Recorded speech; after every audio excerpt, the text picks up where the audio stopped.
perspective, voting for independent Scotland, because then we qualify for Olympic funding, and then we'd be able to actually go and get money from that. So, but Yeah.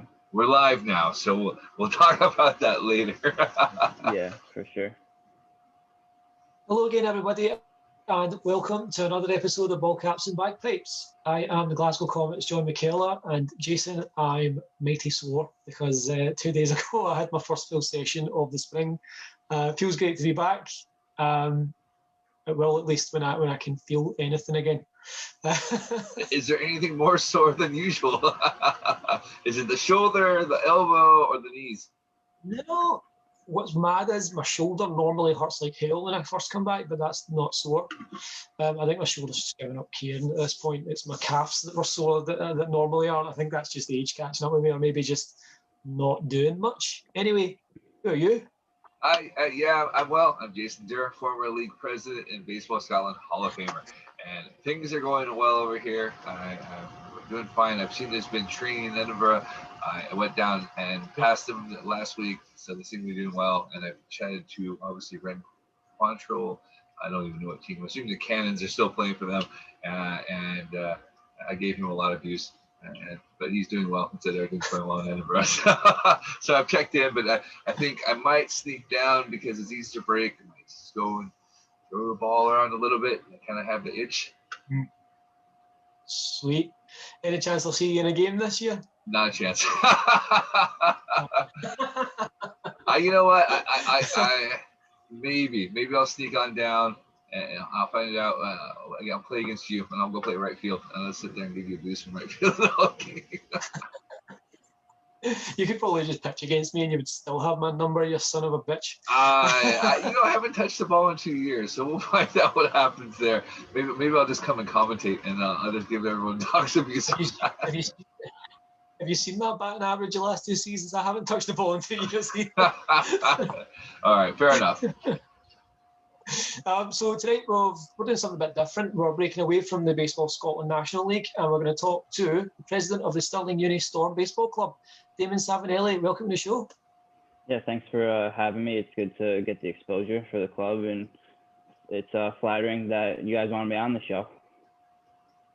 It's good to have you, man. It's nice to be able to talk to someone who is involved in baseball in Scotland on an even more grassroots level than we are. We will talk first off about yourself. Obviously, you're judging by your accent, people will know that you're not a native Scot. You're from Connecticut in the United States. Do you want to first tell us how you ended up in Scotland, and then we'll talk more about your baseball background and what you got up to in terms of playing the game growing up? Yeah, for sure. So I'm actually here studying a 4-year course. I'm in my 4th year right now. At the University of Stirling, obviously. So when I was 18, I graduated high school, came here from America, and have been here since 2017, studying, and I got involved with the baseball club 2 years ago. I was on the basketball club before that, but yeah, that's pretty much why I'm here. I'm going to be here for another year and a half. Yeah. What's your degree in? Journalism. Yeah, I'm going to do sports management next year for a master's degree as well. Cool. No, I know the sports. I'm going to jump in there, John. I know the sports management degree is quite a sought after degree there. Is that can you confirm that? It's a tough one because I know a lot of people are after getting the sports management degree when they go to Stirling University. You're kind of known for that a bit. Yeah, it's definitely one of the most popular courses, I'd say, at the uni. There's a lot of people that are studying just sports studies as undergrads, and they go on to do sports management. There's also a coaching course, a master's coaching course that's really popular at the uni, that a lot of people that want to coach football usually take, but any sport, really. Okay, now let's talk about your baseball background, Damon. Growing up, obviously, in the States, you would have had more access to the game than we have around these parts. Did you play growing up? If so, to what level and what positions? Did you play Little League? Did you play for any, like a team outside of schooling and what have you? Mm-hmm.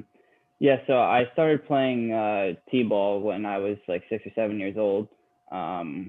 And then we had our little league was set up just like the majors, where you have single A, double A, triple A. So when I was about 10 years old, I was in triple A.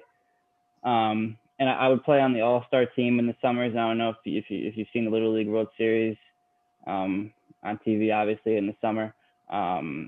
So our team was never good enough, but I played on the district all-star team at that point. And then when I was about 11 or 12, I left the Little League setup and started playing travel ball, or AAU as they call it in America. So I would just play for like club teams. I played for I'd say 3 or 4 different clubs, and then I'd play for them in the summer, and then during the spring I'd play for at first was my middle school team when I was about 13, and then I played for my high school team freshman, and then junior varsity and varsity level. The most notable team I played for was the Connecticut Blue Jays, they were called. And I don't know if anybody's a Jerry Springer fan, but or George Springer, sorry. He played for the Astros, or he used to. But he's from Connecticut and used to play in this organization, and he actually ran a few training sessions while I was there. So that was pretty cool. Really awesome. Yeah. That is pretty cool. Yeah. What positions did you play? Sorry, Damon. So when I was younger, I pretty much played anywhere, like outfield, catcher. But then when I got to high school, I started playing second base. My arm was never good enough for shortstop, so they put me at second. I know that feeling very well. You mentioned. You mentioned the AAU. I know that we've had a couple of visits from the AAU guys in the last few years. I imagine that would have been, you would probably already have been in Scotland by that time, though, yes? What year? Did you manage to catch up with those guys? I think it was the first year, Jason, was the first year 2017, or was it after you retired? It was after I retired. The AAU guys came along? Yeah, I think it might actually have been 2018. Yeah, so yeah, you might well have been over. Yeah. I was helping organize it, and it was the first year they came through. So. Yeah, I think I was actually a first year at the uni at that point. Right. So let's touch a wee bit more on AAU then, since you mentioned that you've been a part of that in the past. Do you have any memories of traveling that you would like to share with us in terms of places you might have visited? Obviously, I don't think that they had visited Scotland by that point, but I know that they've spent some time playing in Spain and other parts of Europe. Do you have any memories you want to share from that time? Yeah, so the Connecticut Blue Jays, we actually traveled a lot. And then I was on a team called the Connecticut Dynasty when I was about 13, 14. And those two teams traveled quite a lot. We played at the University of Michigan's baseball field. We played in Delaware. I don't know if you've heard of it. It's called the Ripken Experience. It's like a cluster of tournaments that they put on in America. There's one down in Myrtle Beach. So we would travel from the Northeast down to Myrtle Beach every summer. It was insanely hot. Our cleats would melt into the turf. Like, it was absolutely ridiculous.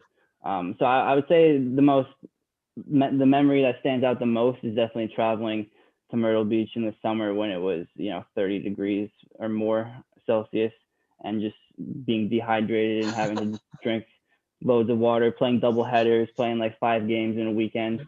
But yeah, we did travel a lot playing AAU, and we were only 12 or 13, so it was kind of a lot for younger kids, I guess. So it's interesting you mentioned turf there, because I grew up playing on turf myself. I'm assuming most of the fields you have up in Connecticut are turf fields. There's not that many grass fields except used for like high school game day, stuff like that. Well, actually, I mean, there's an okay amount of turf in Connecticut, but pretty much all the high school fields are grass and dirt.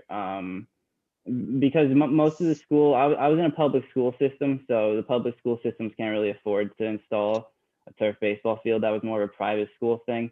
But I did play on a decent amount when I played for the AAU teams in Connecticut. So we played on university campuses and things like that. Did you prefer playing on turf or grass? If the grass field was kept properly, grass at any day. But if it wasn't kept up properly and maintained properly, turf. Yeah. I'm assuming as a second baseman, you like that true hop as much as possible. Oh, yeah. I prefer a smooth infield, obviously. So John's never had the pleasure of playing on turf, so he doesn't know that you can sit, 30 feet behind the bag and come in and get that true hop and get that nice crisp ball your way and have plenty of time there. Where when you're playing over in Glasgow, the ball could hop anywhere. So you play the ball waist high. Yeah. Yeah, I mean, I'm used to playing my second base off the left shoulder of the pitcher. Yeah. Especially in the Glasgow field. I don't know if you've ever played in the Glasgow field, Damon, but it's pretty rough. Some of the hops are just physics defying. So hopefully you'll get a chance to play there sometime. Let's move to what you're doing now in terms of baseball. Stirling Uni, tell us about the history of the club. You guys are called the Stirling Uni Storm, I believe. Yeah, the name is the Storm. That's right. Talk to us about. Yeah. So. We're only in our fourth year. Actually, this is our third year. Next year will be our fourth year. And we only came up with the name Storm this year. Up until then, we were just Stirling Uni Baseball Club. But the club was formed when I was a fresher, and I just heard about it. Like a friend I played basketball with, who's half Canadian, and plays baseball. He would tell me about it at basketball practice, and I would always ask. But he only told me that it would be 4 or 5 guys throwing the ball around and didn't really know what they were doing. And then a year or two after that, the club evolved a bit more, and we had 10 players, and it's starting to really pick up some speed. It's unfortunate that COVID kind of shut it down, but next year will be our 4th season, and we're pretty excited for it, definitely. Now, obviously, you guys don't play within the Baseball Scotland National League. What kind of structure do you play in? Do you just play do you barnstorm? Do you just play kind of friendly games against other unis? What's the structure there? Yeah, so we would obviously love to be in the National League, but the problem is it runs over summer, and we just haven't been able to basically gauge if we're going to have enough players to commit in the summer. So usually the season will last from late February up until middle May. Right now, unfortunately, the only other established university team in Scotland is Aberdeen. They have their first team. But there are talks of teams in Dundee at Abertay and a team in Edinburgh. So right now it's just the Scottish division in the BSUK League, and it's just us, Aberdeen 1, Aberdeen 2. And last year we played it as we played the Aberdeen 1s twice and we played the 2s twice, and each team plays us twice, and then whoever had the most wins obviously finishes at the top of the group.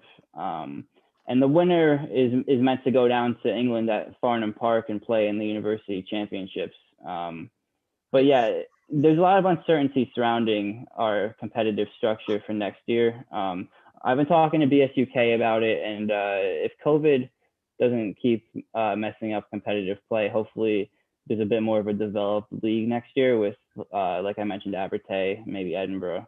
But we definitely try to play friendlies and inter-squad friendlies as well when we can. Nice. Now, one thing that I have seen pop up that I haven't seen anything else about since the first time that I read it, and I might have imagined this, so please do correct me if I'm wrong, but I noticed a Facebook page or group referring to the Stirling Claymores Baseball Club. Is that something you know anything about? And is there any update, if any, is there any update you can give me on the status of that? Is that something that we can look forward to in the next couple of years? Yeah, so Jason actually mentioned him before we came on. Stephen Evans, who's a board member of Baseball Scotland and founded the Aberdeen Uni team. It was actually his idea because he's at this university now here in Stirling studying sports management. It was his idea along with Paul Convoy. I think for the past couple of years, they've wanted to establish a club team in Stirling to play in the National League. So Stephen set that page up as a way to gauge interest in people in the area that maybe want to play. Obviously, if there's anybody out there listening tonight, if you have any interest and you're from Stirling and playing baseball in the summer, that would definitely be for you. But just at the moment, it's to gauge interest. And like I mentioned earlier, we want university players on the team, but it's hard for them to commit over the summertime because a lot of them are international as well.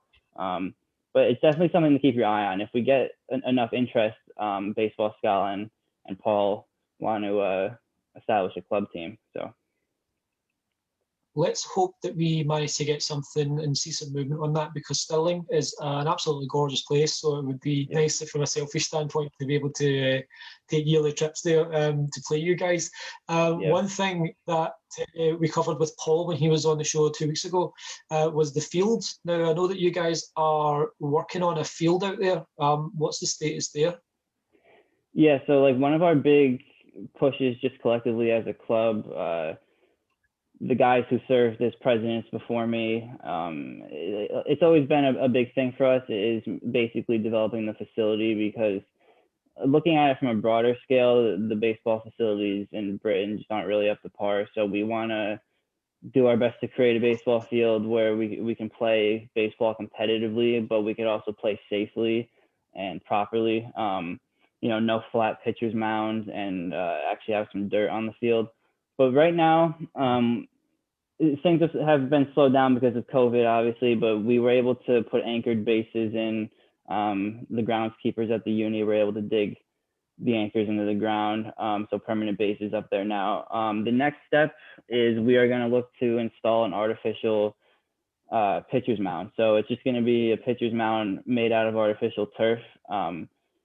The idea is they put a concrete slab into the ground and you glue the mound onto the concrete. And with that, we're hoping that it'll be easier to pitch on and the rain won't destroy it. Because obviously in Scotland with the weather, the rain tends to ruin the fields. But I'd say that's phase one for the project, and phase two is going to be setting up some kind of backstop fencing, and phase three will be trying to complete the rest of the infield, which right now is up in the air. We're looking to do either all turf or dirt. It depends on how much money we can raise, but it's definitely a long-term project. How are you guys currently fundraising? Do you have a GoFundMe page, or is this something you're working with the university that gives grants for you guys? I'm assuming there must be some sort of grants you can tap into with the university. Mm-hmm. Yeah, so the university has actually been really helpful. The sport development coordinator and the sports union president are just really big on developing sports, and they don't care which sport it is. Obviously, some people might have a bit of bias towards baseball in Britain, but at the university, they don't care. They just want any sport to thrive, and they want to give the students a good experience. So they've helped us with funding, and they've pointed us in the direction of funding. Stirling actually has the Stirling Fund, which the university gives out. I'm not sure the total number. It's probably anywhere from £5,000 to £8,000 every year, where they give out money to clubs and societies at the university. So we applied for that, and we were lucky enough to get about £750 from that. So that's been a big help with the field. And then I mentioned before we started the call, we've also applied for the Baseball Softball UK Facility Fund. So we're looking to hear back from that in 2 days, actually. So that would be a big, yeah. So you could have some big news in 2 days then. Yeah, hopefully. But You'll yeah, have to keep us, sorry? You'll have to keep us updated then, and we'll certainly give that a moment when we have our next show, so we can keep people abreast of what's going on in the field. That's awesome, man. To go back to the Baseball Scotland National League for a moment, now obviously you've mentioned that a lot of your classmates and the other students that work at that work on the Stirling Uni Baseball Club, they're not always in the country during our season. Now, what about yourself? Is there any scope for you to play in league season this year? If so, what team can we expect to see you playing for? No recruiting, John. You can't start recruiting your players that way. Yeah. And Glasgow's nice in the summer. Yeah, I see what you're doing, John. Sorry, Rephrase. go ahead, David. No, it's all right. It's actually a good question that I haven't really thought about too much, to be fair. I don't know. For the most part, I kind of consider my playing days like past me, because I kind of I want to develop the game here and give other people the same experiences I had playing it growing up.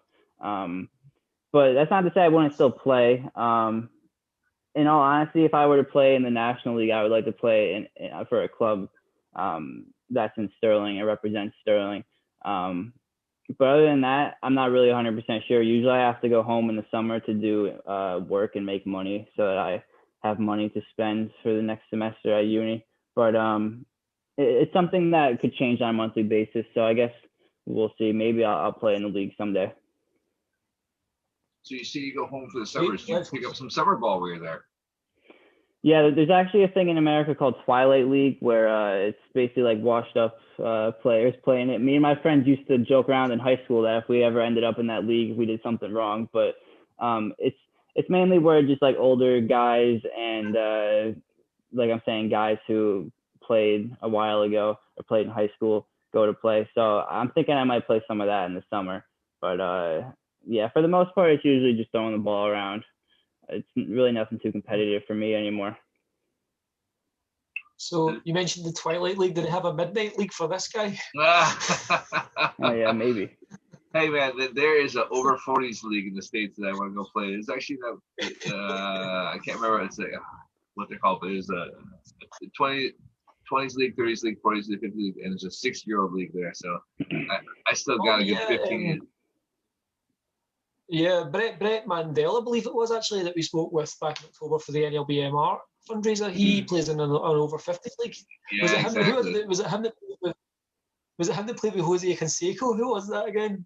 There was a guy mentioned he used to play with Jose Canseco, and Canseco was like, "Oh, do you guys who here thinks I'm still on steroids?" And he was like, "Of course I'm on fucking steroids." Yeah, I'll have to go through my notes again. I remember who that is there, but yes, absolutely. Yeah, no, that's one of the nice things about possibly going back home is you get a chance to play ball and play ball at a competitive level, and at least know that you're going to see some pitches around the strike zone. Yeah, for sure. It's still competitive.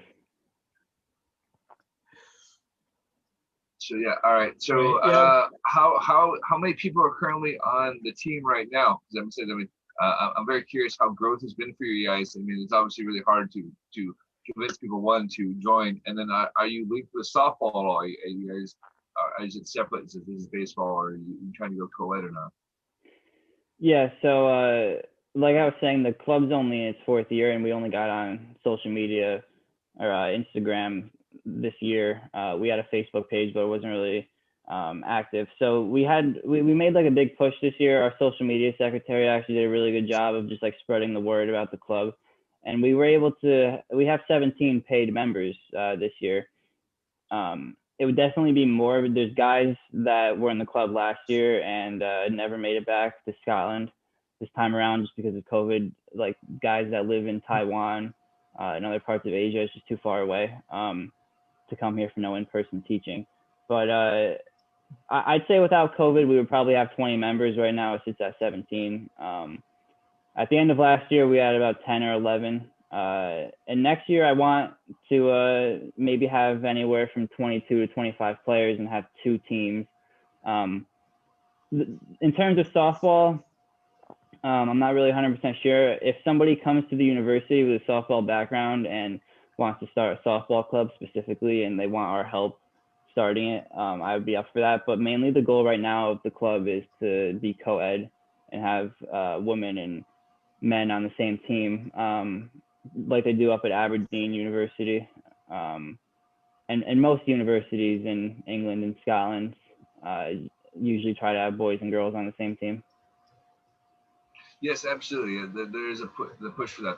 It's always been open to both sexes to play there. But a lot of times you see there's a push to get people to play softball first as a taster and then bring them on to baseball there. So I didn't know if you guys had that same approach there, or how you guys were advertising that you guys were in fact a club there, other than kind of word of mouth. Because back when I first started in 2003, it was anyone that had any kind of baseball hat on, would stop in the street and say, "Hey, do you play baseball?" And then try to convince them to play the team there. So I was very curious how you guys were doing to advertise that you guys were a baseball team, and if not a softball team or not. So I mean, we get a lot of help because obviously we're affiliated with the university, so it's a bit easier for us because if we post something on social media, usually the sports union page or just the students union page will repost it, and then 7,000 students see it.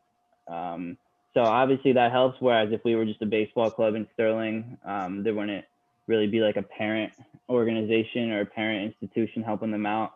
So we are a bit lucky in that regard, just because the university reaches so many people in the town and the country. With it being a university club, and I would imagine your majority of your players being expats from the States, from an ability and experience standpoint, do you feel that it might be, is it daunting in any way for maybe non-baseball people to take the plunge and join, or how do you guys make it an attractive proposition for someone from here who has never played baseball before? Obviously, it could be potentially a closed system from an experience standpoint if it's all expats who've got like years of experience growing up playing baseball, and then a guy like myself or another Scotsman who maybe, like we've said, like picked it up along the way but hasn't been able to play the game. How do you guys maintain the balance? Yeah, that's a good question, and it's actually something that I put a lot of thought into when I started this role. Just because, like you're saying, we have students from South Korea, Taiwan, the United States, or we might have a student who lived in America up until he was 10 and played baseball that whole time and then moved to France or something. So it's all kind of different skill sets, guys that have played 15 years and guys that only started playing a month ago. But we try to just have the more experienced guys kind of take a coaching role, because like I mentioned earlier, like there's a few people like myself on the team that have 10 or more years of experience. So like we've had our share of playing, and basically our role to the club, and me particularly as president, is to kind of just make sure that the members of the club are getting the most out of it. Basically this year I tried to just start slow. Most of the group, it's their first time playing apart from a handful. Just try to teach them the basic mechanics and keep it a fun, welcoming environment. We also try to do a lot of things in training that just keep the blood flowing so you're not standing still. Baseball is an extremely hard game, so we also remind people that you're picking up a game that's incredibly difficult, and even the best players on the planet, if they go 3 for 10, it's Hall of Fame numbers, So we just try that's to keep, my quote. yeah. We just try to keep a positive environment and just remind people that everybody's in the same boat, and it's going to take time to develop your skills.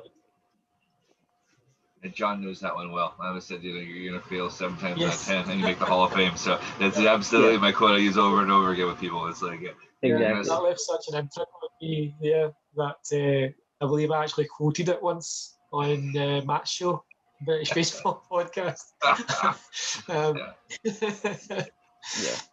That's awesome, man. Jason, do you have anything else you want to cover? Where can people find out about joining you? So obviously, and I was going to say, obviously with COVID, it's been hard, but I'm assuming you're still in touch with the SUK. Are they talked of traveling down to say in the north of England and playing a few teams there? I'm assuming there must be, obviously there'll be some in Manchester there, but is there anything in say Newcastle or I'm trying to think about Durham. Durham University had a pretty strong team.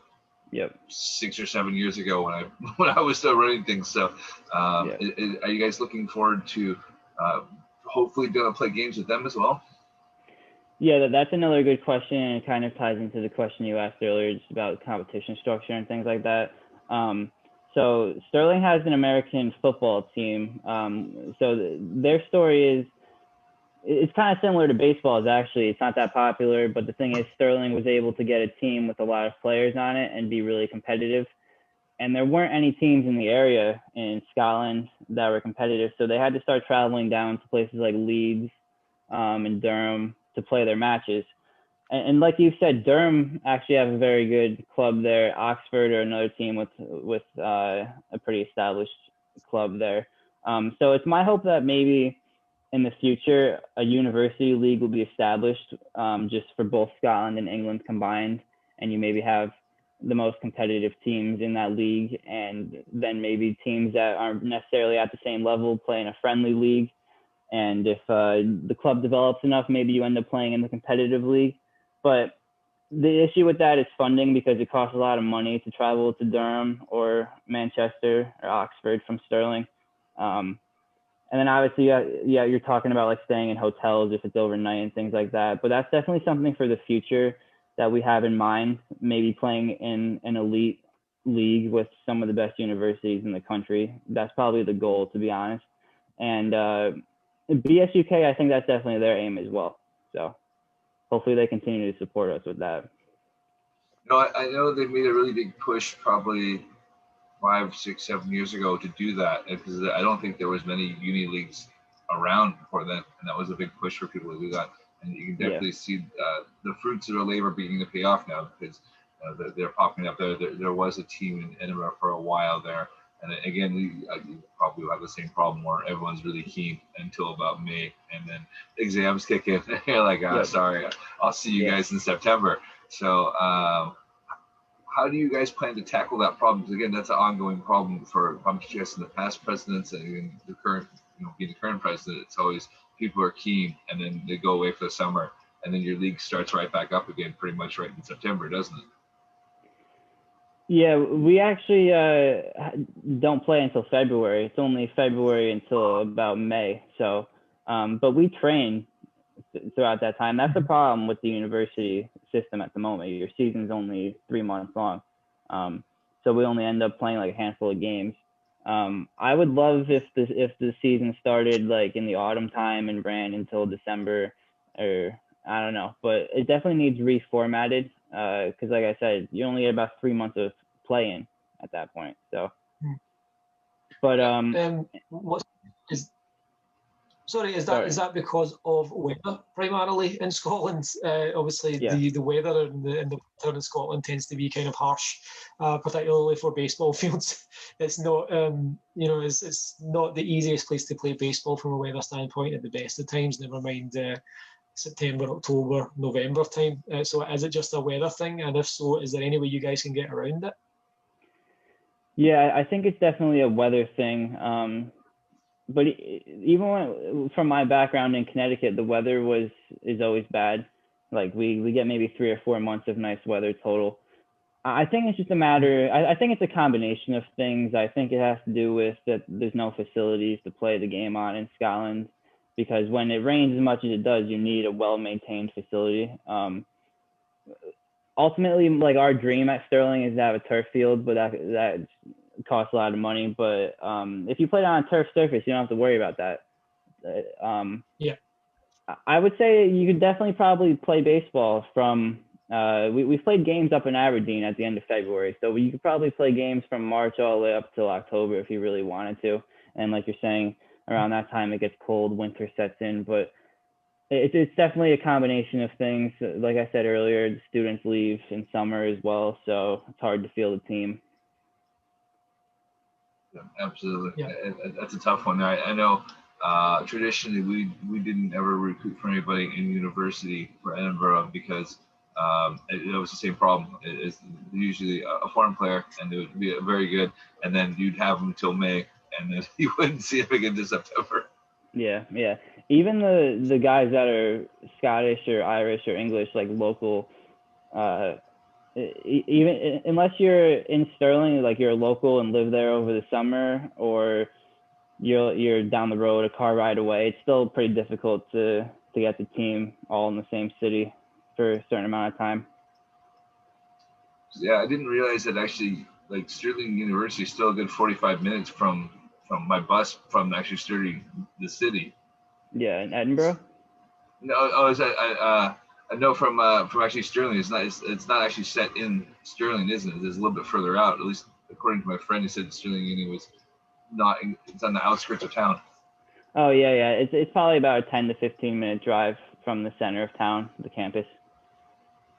Okay, yeah. So I didn't know if that causes problems or not there. But yeah, again, I've only been to Stirling Castle, so I can't say I've really seen much.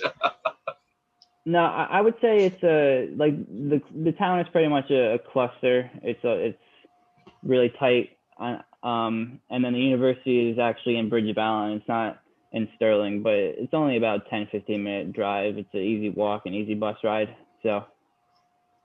Okay. Yeah. Okay. I guess that makes a lot more sense then. Yeah. John, you got any questions? Well, David, no, that's why I was about to. David, thanks so much for joining us. Where can the viewers and listeners find you guys on social media? What's your links? So we're on Facebook and Instagram. It's just at Stirling Uni UNI Baseball. So we've got about 300 followers on Instagram. We're almost at 300. Facebook, we've been on there for a couple of years now. So if you want to look at the first photos of the club and how it was founded, you can check that out there. We try to stay pretty active on social media, and we're always open to new members. So if you're a student at the university or if you're just in the area, just drop a message to the page and we'll get back to you. Wonderful. Thanks so much for coming on, Damon. Stick with us. We're going to close tonight. Jason, you know I love stuff like this. It is opening day this Thursday in the Major League Baseball season 2021. I've got the matchups for opening day right here. Let's predict the winners and we'll see who gets closest. So guys, I'll read out the matchup. You guys give me your prediction. First matchup, Yankees, Blue Jays. Blue Jays. At the big ballpark in the Bronx. Blue Jays. By like 20. This man is insane. Maybe 40. Yeah. I don't know. It's at least 3 touchdowns. I mean, come on. I'm going to go Yanks because Derek Cole's on the mound. Yeah. David? I'm going to go Yankees as well because I actually am a Yankees fan. So I'm never no. Yeah. Oh, no. Yeah. So I'm never gonna vote against my team. Nice. So that's 2 for Yanks, 1 for Blue Jays. So suck it. Tigers, Indians. Who are the Indians? Tigers. Damon, you want to take a guess? Yeah, I'll just go Tigers. Yeah. Wonderful. I think the Oakland Indians are going to win that one. I think the generic Cleveland baseball team will win that one. Yeah. Red Sox, Orioles. White Sox or Red Sox? Red Sox. Red Sox. The bad Sox. I'll go with Red Sox. Yeah, Red Sox. Yeah, I think the Red Sox will beat the Orioles as well. Twins and Brewers, one of these annoying opening day interleague games that I don't like. Brewers. Yeah, I would say Brewers as well. Yeah, I'm going to go Twins in that one. I think the Twins still have a pretty formidable offense, and that'll carry them. Name one pitcher on their team. One pitcher. They got 13 pitchers. They got 13 pitchers on that team. Name one. Name one. Takes a long time. Jose Barrios. All right. Takes longer for pitchers to settle in than it does hitters. I think that they'll win it for that reason. Cubs and Pirates. Cubs. Yeah, I think Cubs will win that one too. This should be a really good game. Phillies and Braves. Braves. Yeah. I agree. I'm going to say Phillies because I love Joe Girardi and I don't care what you think, Jason. The Phillies. Marlins and Rays. The Battle of the Floridas. Oh, gosh, I'm wearing all my Rays gear. How can I go against them? Yeah, I'll just say Marlins because I don't really like the Rays. I'm with you, Damon. I'm going to say Marlins as well. Yeah, the Yankees is turning into one of their most hated rivals, the Rays. Yeah. Now that the Red Sox are Reds and Cardinals. Cardinals. Yeah, I'll say Cardinals as well, to be honest. Rockies and Dodgers. Rockies and Dodgers. Dodgers. I'm gonna go Rockies on this one, just to change it up. Oof, I think the Dodgers are going to win. It's not going to win, but who's going to actually root for the Rockies on this one besides the guys who run the Rocky Twitter's account? Come on. Yeah, so we're going to do this every week this season, Jason. And right, I'm going to listen back, and I'm going to take a note of how many we get right, and we'll see who gets the most right over the year. Are there prizes? Are you giving out prizes? Maybe. Of the three guests, is that one of the three guests that get the most prize? I'm assuming. I'm literally in the process of making this up as I go. So exactly. I figured it was either a handshake or a hug at least. So we're going to take it from there. Yeah. A Padres Diamondbacks matchup. Padres. D-backs. Yeah, well, I think I'm going to have to go with Jason this time, unfortunately. Padres for me. And the last one from opening day. Yes. Yep, still in denial. Last one from opening day at 9:10 UK time, Royals and Rangers. Royals. Yeah, Royals. Yeah. Yeah, I'm going to say the Rangers win that one. Yeah, name anybody on the Rangers team. Name one Ranger. I don't. If he's not wearing pinstripes, I don't want him.